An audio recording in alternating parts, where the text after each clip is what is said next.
How many kicks should I feel at 35 weeks pregnant? Any number of kicks feels too high when you're trying to go to bed. The number of kicks does seem high when I want to sleep.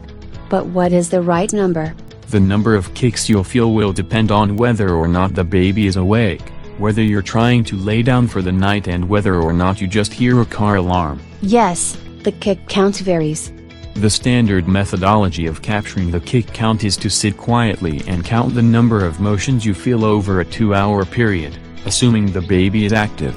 What's the number I want to feel? 10 movements in 2 hours is considered healthy. If you reach that number in 5 minutes, then you likely had an expresso or saw how much the cost of delivery is, and the baby's reacting to your adrenaline rush. But you said I won't feel it if the baby is asleep. You can drink a glass of cold water to wake the baby up, or if concerned, put a cold compress against your belly. And if that doesn't rouse the baby? Then contact the doctor for a sonogram or heart rate check, because low activity that can't get pushed up to the normal range is why you do the kick count in the first place. You mentioned that I should count every movement. A kick, a fist, a headbutt all count as kicks for the purpose of a kick count.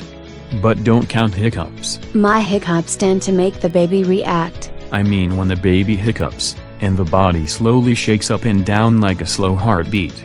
Don't count that movement in the kick count when you do it twice a day. Or at night. Babies seem more active when you are laying down because their smaller movements aren't masked by the rocking motion of you walking.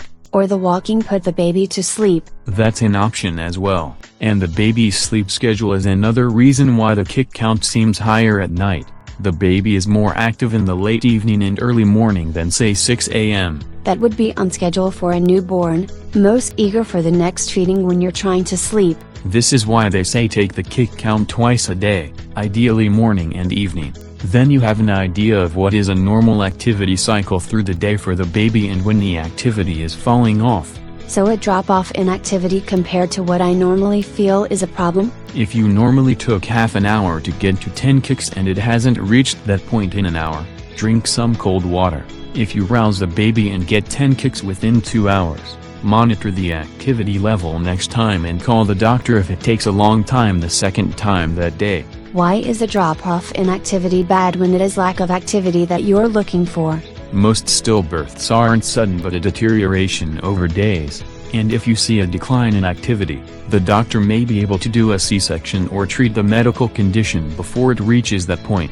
Now that hyperactivity in response to morning coffee is seeming like a good thing, even for all the soccer kicks to the bladder.